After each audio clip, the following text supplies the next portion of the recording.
இன்றைக்கு வந்து இந்த அவிச்ச பீட்ரூட் கிழங்குல இருந்து குயிக்காக ஒரு சம்பல் உண்டு செய்து காட்ட போகிறேன். இந்த பீட்ரூட் கிழங்கு வந்து அவிச்சு இப்படி பேக்கெட் பண்ணி சூப்பர் மார்க்கெட் வழியே விற்கிது.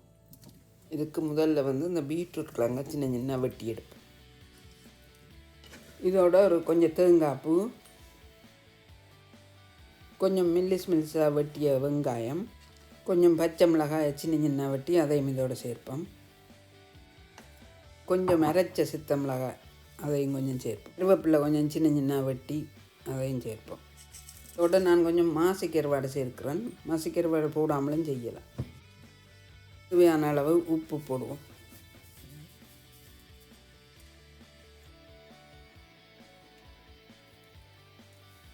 ஒரு பாதி தேசிக்கு அப்படி விடுவோம்.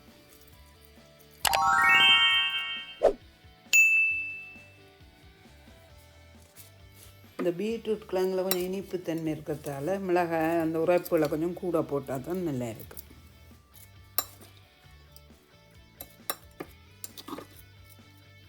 கடைசியாக கொஞ்சம் மிளகு தூளும் போட்டு எல்லாம் கலந்து பிரட்டி எடுத்தால் சம்பல் ரெடி.